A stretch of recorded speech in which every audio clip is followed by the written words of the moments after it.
नमस्कार दोस्तों, स्वागत है आपका BMJ एकेडमी में। दोस्तों, एंशियंट हिस्ट्री में अब तक हमने मगध साम्राज्य के उत्कर्ष के साथ साथ जिन जिन राजवंशों ने शासन किया उसे क्रम से देखा और फिर नंद वंश के जिसके अंतिम सम्राट धनानंद जिसे पराजित कर चंद्रगुप्त मौर्य ने मगध पर मौर्य वंश की नींव डाली तथा इस मगध साम्राज्य को एक विशाल साम्राज्य के रूप में एकीकृत किया।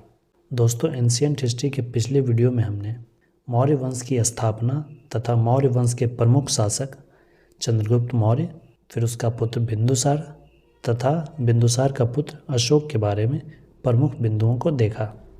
आज के इस वीडियो में हम मौर्यकालीन प्रशासन, मौर्यकालीन समाज तथा मौर्यकालीन अर्थव्यवस्था के प्रमुख बिंदुओं को देखेंगे जो कि विभिन्न परीक्षाओं के लिए काफ़ी आवश्यक हैं। विभिन्न प्रतियोगी परीक्षाओं में इस टॉपिक से बार बार प्रश्न बनते रहते हैं। तो आइए दोस्तों शुरू करते हैं। मौर्यकालीन प्रशासन लोक कल्याणकारी राज्य की अवधारणा पर आधारित था। यह केंद्रीयकृत होने के बावजूद भी निरंकुश नहीं था। कौटिल्य ने राज्य के सप्तांग विचारधारा को प्रतिपादित किया, जिसका वर्णन उसने अपनी पुस्तक अर्थशास्त्र में किया है। उनके अनुसार राज्य के 7 अंग राजा, अमात्य, जनपद, दुर्ग, कोष, दंड और मित्र हैं। इन सप्तांगों में कौटिल्य ने राजा को सर्वोच्च स्थान प्रदान किया है तथा शेष को अपने अस्तित्व के लिए राजा पर ही निर्भर बताया है। तो राज्य का सबसे प्रमुख था राजा, जिसे कि प्रशासन का पूरा अधिकार राजा के पास था। सैन्य विभाग का भी प्रमुख राजा होता था और न्यायिक विभागों का भी प्रमुख राजा ही होता था। उसके बाद अमात्य होते थे, जिन्हें कि मंत्री और प्रशासनिक अधिकारी कहा जाता था। कौटिल्य द्वारा रचित अर्थशास्त्र में इन अमात्य को तीर्थ और अध्यक्ष कहा गया है।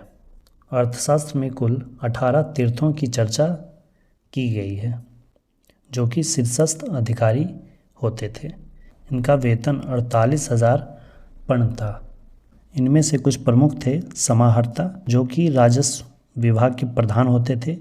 इनका कार्य होता था बलि को एकत्रित करना। सन्निधाता राजकीय कोषाध्यक्ष होते थे। राज्य का जो कोषागार होता था उसके अध्यक्ष होते थे।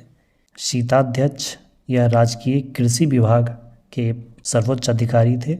सीता भूमि सरकारी भूमि को कहा जाता था। इसके अलावा पन्याध्यक्ष जो कि वाणिज्य विभाग के प्रमुख थे। अक्षपटल अध्यक्ष ये महालेखाकार, जैसे वर्तमान में कैग होता है। सेनापति सैन्य विभाग का प्रमुख होता था, परंतु सभी विभागों के वास्तविक और सर्वोच्च प्रमुख राजा ही होते थे। मौर्यकालीन न्याय व्यवस्था को अगर देखें तो 2 तरह के न्यायालय होते थे।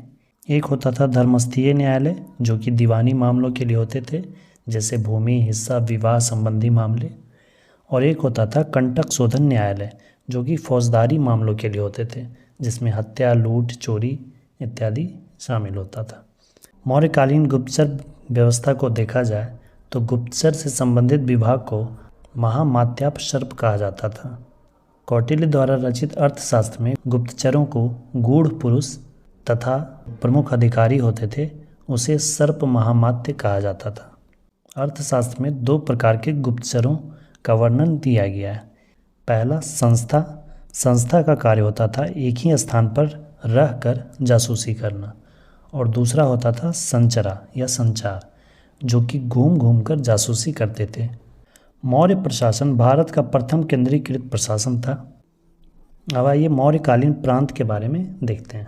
चंद्रगुप्त मौर्य के शासनकाल में मौर्य साम्राज्य 4 प्रांतों में विभाजित था, परंतु अशोक के शासनकाल में प्रांतों की संख्या 4 से बढ़कर 5 हो गई और 5वां प्रांत कलिंग था, जिसकी राजधानी तोशली थी। स्मिथ के अनुसार हिंदू कुश पर्वत भारत की वैधानिक सीमा थी। अशोक के अभिलेखों में मौर्य साम्राज्य के 5 प्रांतों के नाम का उल्लेख किया गया है। इन 5 प्रांतों में पहला उत्तरापंत, जिसकी राजधानी तक्षशिला थी। दक्षिणापंत, जिसकी राजधानी सुवर्णगिरी थी। प्राची या पूर्वी देश या मध्य देश, इसकी राजधानी पाटलिपुत्र थी। कलिंग, जो कि अशोक के शासनकाल में अलग प्रांत बनी, इसकी राजधानी तोशली थी। और अवंती राष्ट्र, जिसकी राजधानी उज्जैनी थी। मौर्य साम्राज्य 5 प्रांतों में विभाजित था। प्रांतों के मुख्य को राजन, राज्यपाल कहा जाता था, जो कि प्रायः राजा के पुत्र होते थे, जिन्हें कुमार, आर्यपुत्र या राष्ट्रीय कहा जाता था। प्रांत को चक्र भी कहा जाता था। प्रांतों को विषय में बांटा गया था, जिसके प्रमुख को विषयपति या प्रादेशिक कहा जाता था। विषय को गोप में बांटा गया था। गोप को ग्राम में बांटा गया था। प्रायः 10 गांवों के समूह को गोप कहा जाता था और गांव के प्रमुख को ग्रामिक कहते थे। मेगास्थनीज के अनुसार नगर प्रशासन के लिए 6 समितियां थीं और प्रत्येक समिति में 5 सदस्य होते थे। तो इस तरह कुल 30 सदस्यों की समिति होती थी। मौर्य साम्राज्य का राजकीय चिन्ह मयूर था और यहाँ की भाषा पाली थी। मौर्य काल में शिक्षा का प्रमुख केंद्र तक्षशिला में था। अब आइए मौर्यकालीन सामाजिक व्यवस्था के बारे में देखते हैं। मौर्यकालीन समाज के संरचना का ज्ञान हमें मुख्यतः कौटिल्य द्वारा रचित अर्थशास्त्र तथा मेगास्थनीज के यात्रा वृत्तांत इंडिका और साथ ही अशोक के अभिलेख तथा रुद्रदामन के जूनागढ़ अभिलेख से प्राप्त होता है। कौटिल्य के अनुसार मौर्यकालीन समाज में 4 वर्ग थे: ब्राह्मण, क्षत्रिय, वैश्य और शूद्र, जबकि मेगास्थनीज के अनुसार 7 वर्ग थे: दार्शनिक, किसान, अहीर, कारीगर, सैनिक, निरीक्षक और सभासद। इनमें से सर्वाधिक संख्या किसानों की थी। दास प्रथा की अगर बात करें तो मेगास्थनीज तथा स्ट्रैबो के अनुसार भारत में दास प्रथा नहीं थी, जबकि कौटिल्य के अनुसार दास प्रथा थी। त्रिपिटक में, जो कि बौद्ध ग्रंथ है, उसमें 4 प्रकार के तथा कौटिल्य ने 9 प्रकार के दासों का उल्लेख किया और साथ ही अशोक के शिलालेखों में भी दास और कर्मकार का उल्लेख मिलता है। कौटिल्य के अनुसार मौर्य काल में दासों को कृषि कार्य में बड़े पैमाने पर लगाया जाता था। मौर्यकालीन स्त्रियों की स्थिति की बात करें तो मौर्यकालीन समाज में स्त्रियों की स्थिति स्मृति काल की अपेक्षा अधिक सुरक्षित थी। उन्हें पुनर्विवाह तथा नियोग प्रथा की अनुमति थी। स्त्रियों को प्रशासन में शामिल किया जाता था तथा स्त्री और पुरुष दोनों को तलाक लेने का अधिकार प्राप्त था। कौटिल्य ने तलाक शब्द के लिए मोक्ष शब्द का प्रयोग किया है। मौर्यकालीन समाज में विधवा विवाह प्रचलित था। कुछ विधवाएं स्वतंत्र रूप से जीवन यापन करती थी, जिन्हें छंदवासिनी कहा जाता था। मौर्यकालीन समाज में वेश्यावृत्ति की प्रथा भी प्रचलित थी तथा उसे राजकीय संरक्षण भी प्राप्त था। स्वतंत्र रूप से वेश्यावृत्ति करने वाली स्त्रियां रूपा जीवा कहलाती थीं और इन कार्यों का निरीक्षण करने वाले को गणिकाध्यक्ष कहा जाता था। अब आइए मौर्यकालीन अर्थव्यवस्था के प्रमुख बिंदुओं को देखते हैं। मौर्यकाल की अर्थव्यवस्था के 3 प्रमुख स्तंभ थे, जिन्हें सम्मिलित रूप से वृत्ति का साधन कहा जाता था। इसमें पहला स्तंभ था कृषि, दूसरा पशुपालन उद्योग तथा तीसरा वाणिज्य या व्यापार। और इन तीनों स्तंभों में प्रमुख आधार था कृषि और उद्योग में प्रमुख उद्योग वस्त्र उद्योग था। व्यापार में मुद्रा का प्रयोग होता था। आंतरिक एवं बाह्य व्यापार दोनों होते थे।